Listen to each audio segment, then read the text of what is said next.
After you've checked over your lines, we're going to outline them with a Sharpie, black marker, colored pencil, something to define the lines, okay? Make sure you are using your ruler because you have these nice, beautiful straight lines, and you do not want to have wiggly lines after that, all that work.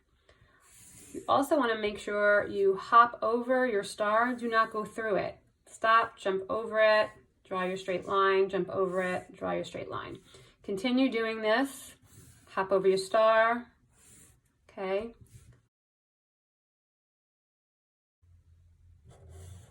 Remember, stop when you hit your star, jump over it, continue your line. Okay, we're done with our vertical and horizontal lines. Now we're going to move on to the star. Remember, these are curved lines, so take your time. If you have a marker like me, you want to really take your time because you cannot erase mistakes. So just go ahead and go over your curved lines now.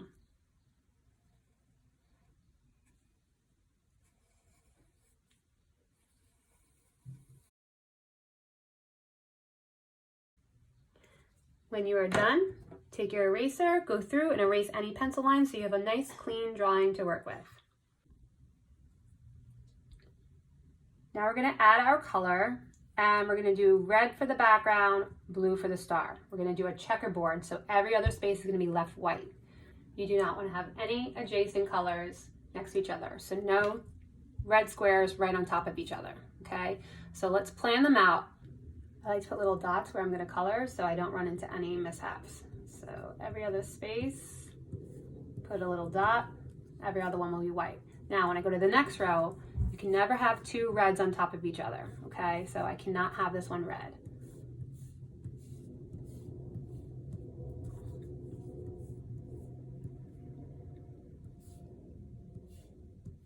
Now, this is when this is helpful because you're going to run into the star, okay? And you want to always make sure you never have a red dot on top of a red dot. So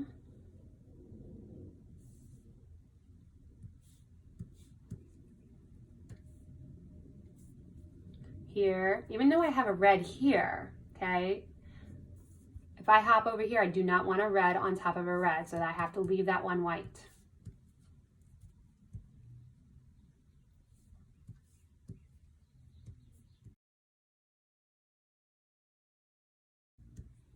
And done.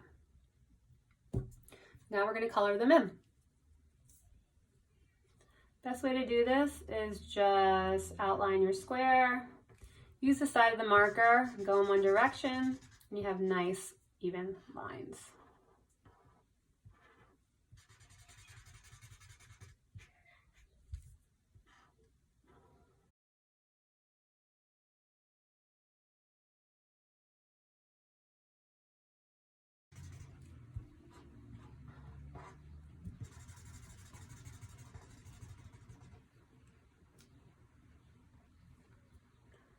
Background is done. So now we're going to move on to the star.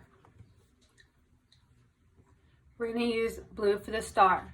You can use marker, color pencil, crayon. If you don't have any of those things and you did this in pencil, maybe you can do every other one with a black marker or shade it in a little bit darker than the pencil you have here so it will pop out. You want to have this contrast so it really stands out.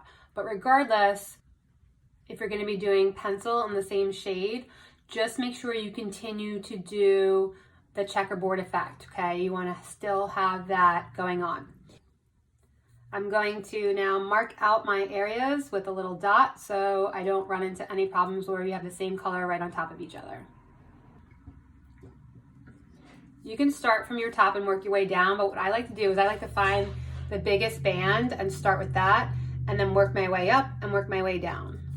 So I'll start here. Okay, and now I'm going to work my way up. Remember, we cannot have the same color on top of each other. So I'm going to go like this.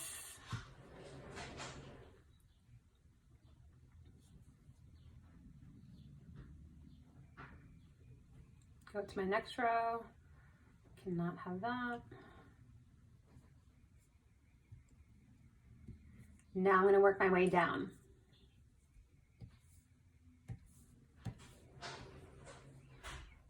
No blue on top of blue. Gonna move over.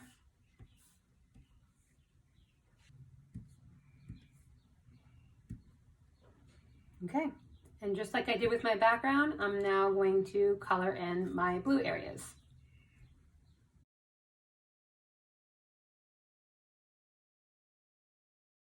Okay, now that's done. The last thing we're going to do is add a little bit of shading around the edges of our star. This will help give the illusion of it just popping off the paper. You can use pencil or colored pencil for this. I'm going to use a pencil for this. And you want to make sure your pencil is sharpened, and you're going to use the side of your pencil, not the tip. So just hold your pencil like this, and you're just going to rub the side of your pencil back and forth all the way around your star.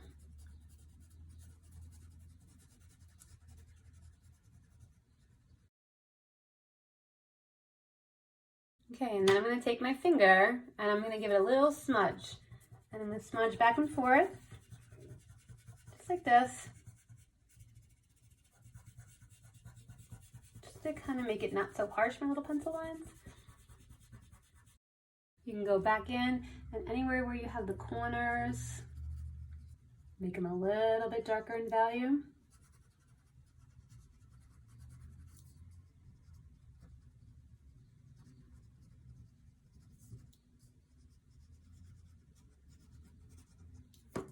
Smudge them out.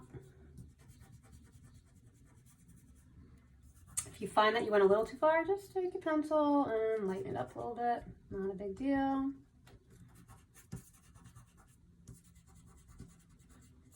Art is a process.